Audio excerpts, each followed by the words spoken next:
With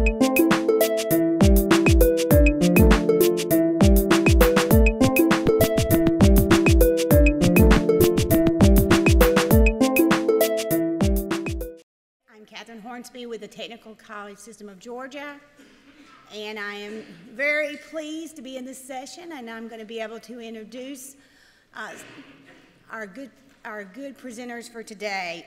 First of all, we will be hearing from Tricia Pridemore. She is Executive Director for the Governor's Office of Workforce Development. She was appointed by Governor Nathan Deal in September of 2011.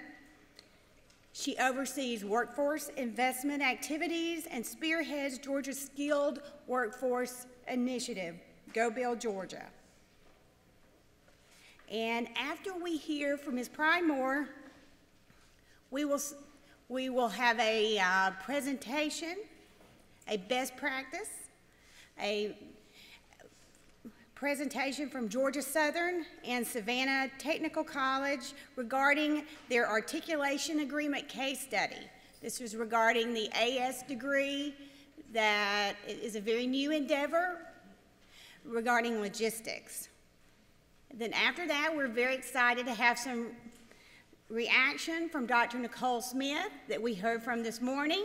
From her perspective and from the Georgetown University Center, she will be giving their reaction to our collaborative work here in Georgia.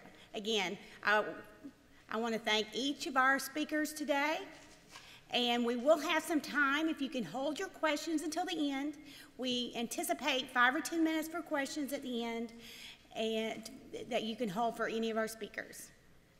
At this time, I will turn this over to Ms. Pridemore. Thank you very much.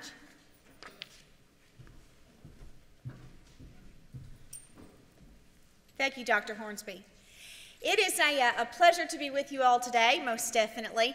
I'm sorry that I'm the person that comes after you had lunch and a big, sweet piece of chocolate cake.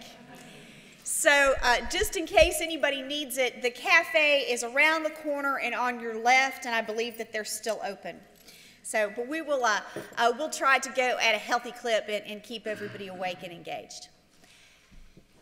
As Executive Director of the Governor's Office of Workforce Development, we look at macro-level workforce trends across our state. It is our job to be able to apply workforce development methodology, funds, programs to be able to create an environment where workforce development can grow. We're not the people that make workforce development. You are the people that make workforce development. You are the people that make it all across our state. And so we want to talk a little bit about some of the things that we've had going on over the last several months and some new things to come. Governor Deal has charged us from the very beginning of our team assuming this role for the state. We have so many, let me back up, we have so many great partners in this subject matter. The technical college system and of course the Quick Start team, the university system as well as our K through 12 partners. So we have a wonderful ecosystem of partnerships that help us do all the things that we're able to do. But what I want to make sure that I get across to you at the beginning of this is really the strategic change that Governor Deal charged us with, which is let data drive the decisions. We only have a finite amount of resources. We only have a finite amount of money. We only have a finite amount of time. So let data basically tell us where we needed to go. And I'm going to talk a little bit about some of the driving factor data in just a minute. But I also want to make sure that, that we spend some time talking today about Go Build Georgia. Go Build Georgia is the state's skilled craft labor workforce development initiative. We have just celebrated the year anniversary of it. We've had some very strong successes, but also with some good opportunity to move forward. I also want to talk about veterans employment programs. Nicole and other speakers this morning talked about soft skills and how businesses talk with us about soft skills and the need for soft skills in work ethic training and life skills training within their staff. And we cannot think of a better more qualified population of people where soft skills are just truly ingrained into who they are than our veterans. And we're going to talk about some of our veterans initiatives. We also want to make sure that, that folks understand the importance of higher education when we're talking about the subject of workforce development. I speak all over the state to high schools, middle schools, youth leadership teams, as well as to chambers of commerce and Kiwanis clubs. And one of the things that we continue to bring up, and one of the things that we continue to want to drive home in the minds of every single Georgian, is the importance of a post-secondary education. Whether it be a certificate, a credential, or a diploma, a post-secondary education leads to great things. Whether it's a 2-year degree or a 4-year degree, or a postgraduate study degree, we know, and the numbers back it up, that those that have post-secondary education, that they basically have more in this state. And then we'll talk a little bit about the Workforce Investment Act project. So when we talk about data-driven decisions and letting data sort of drive what it is that we're looking to do, our first step is to determine where gaps exist. This is different than the Georgia Work Ready program that used to exist out of the Governor's Office of Workforce Development, which was an assessment-driven, a test-driven program to be able to test and assess Georgia's workforce. We had 6 years of that, and we basically took that data and built out the plans to be able to move forward. We use BLS data, Bureau of Labor Statistics. We also use a variety of different data models, which is sort of hand-in-hand with my background.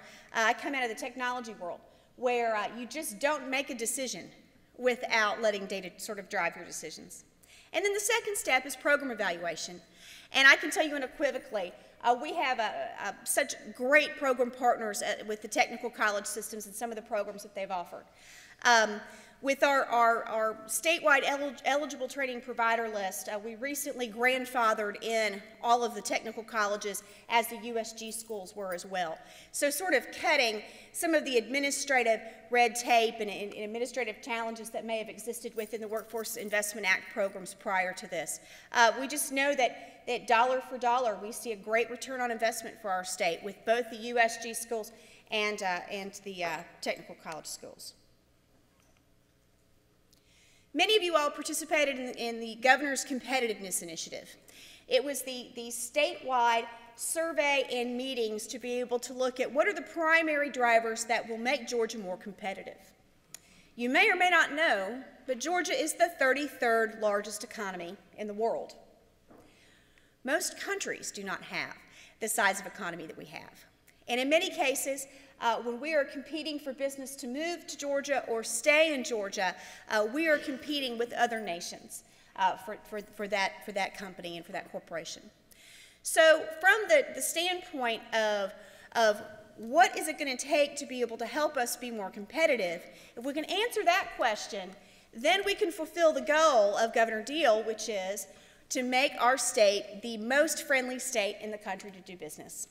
So many of you all participated in the Competitiveness Initiative, and it really exposed one glaring data point for us that we've worked off of, and that is that workforce development is the #1 priority in 10 of 12 Georgia's regions.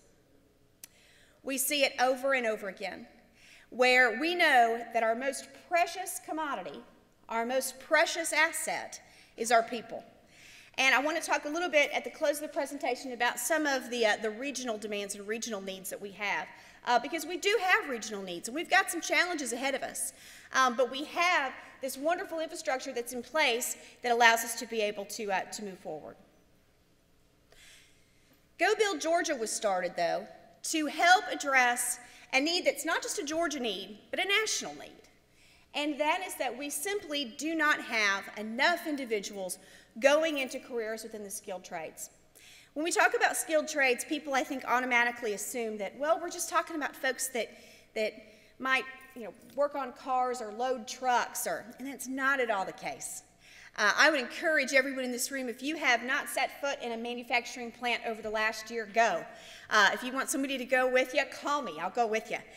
It is incredibly exciting to see the technological advances that have taken place between manufacturing, industrial construction, energy utilities, transportation, and within those sectors in particular, we know that we have some significant labor shortages. Some of these that you'll see, especially on the left, are those that are most startling. For every 4 people who retire from the skilled craft labor trades, we as a nation are only producing 1 replacement. That number in Georgia is identical.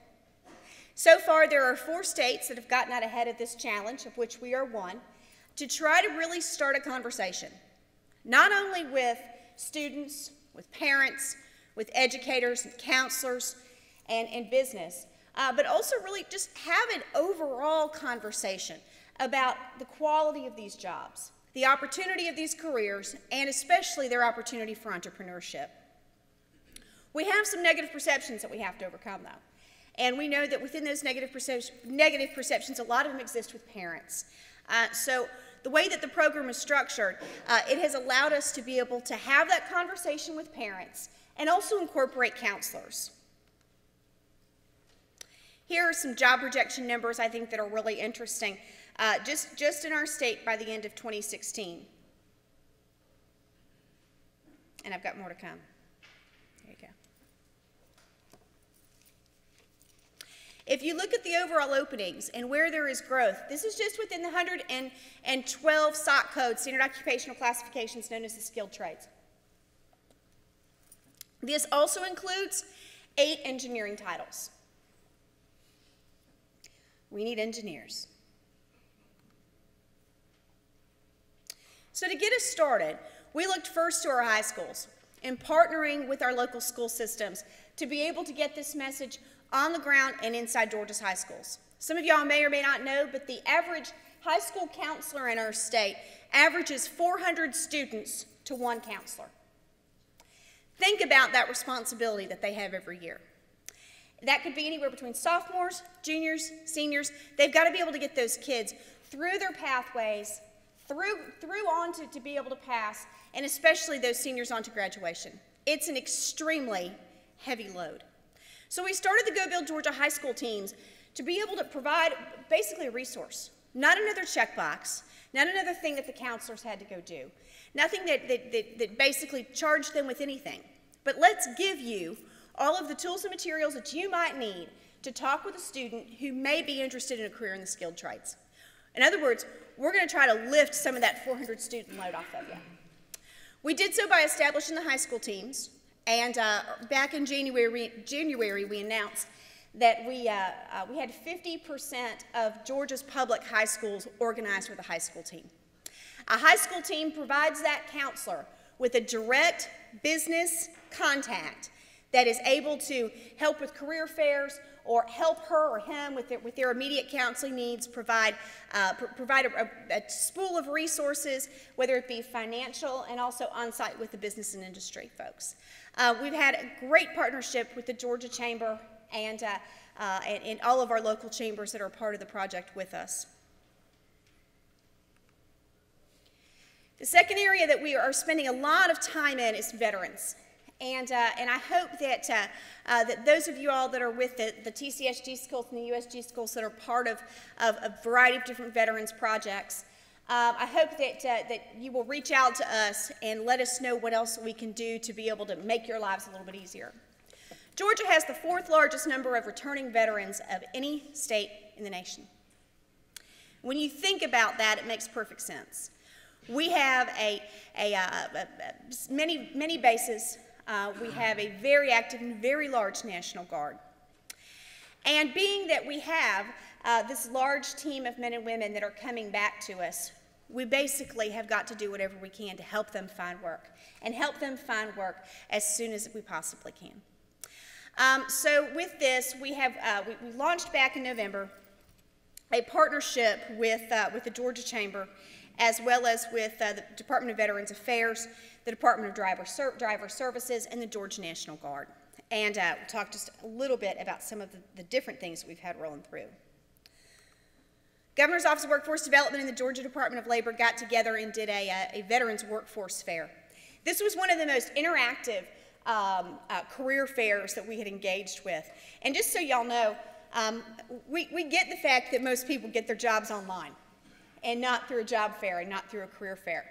But the one thing that we know that we can do to help veterans and to help their spouses be able to get back into the workforce faster is that we can help them convert their DD-214 or their veteran discharge papers into civilian workforce language so that they can start getting onto the online job boards and they can start engaging.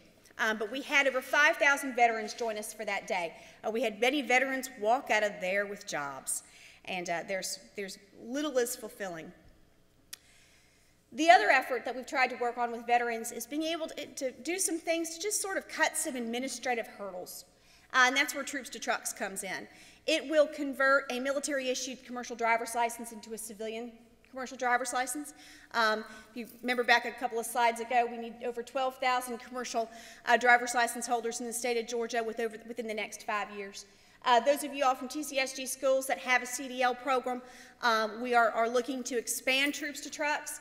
And we can even do so on your campus. So come see us or call me if you have any questions.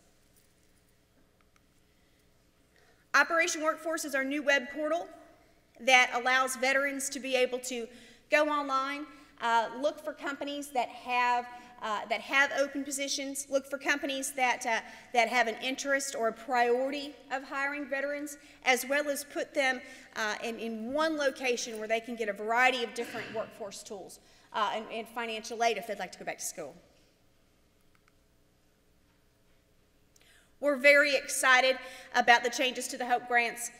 We see where this is a great opportunity for us to pick up the thousands of students that the changes to HOPE a couple of years ago affected. So, of course, we congratulate Governor Deal and the legislature for their work there. Let's talk briefly about what is the value of a degree or diploma or certificate, and then how can Complete College Georgia and Workforce Development work together to help. This is a slide that we continue to bring up, especially when we talk to students. And it really does demonstrate the value of a post-secondary education. They always say that if you want to communicate something, communicate it with money. This is me communicating with money.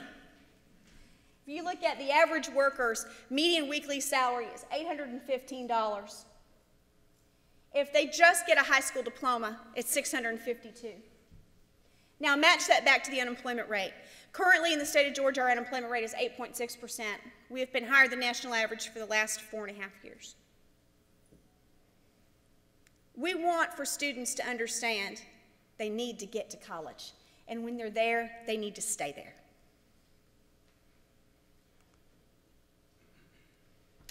We do a lot with the economic development folks. And we're always very, very pleased of the work that we're able to accomplish. The vice presidents of economic development that sit at the USG schools and TCSG schools are some of our greatest partners and some of Go Build Georgia's greatest cheerleaders. So we just wanted to say thanks. And lastly, we want to talk a little bit about some regional workforce needs. The Workforce Investment Act program used to sit over the Georgia Department of Labor, moved to the Governor's Office of Workforce Development July 1st of 2012.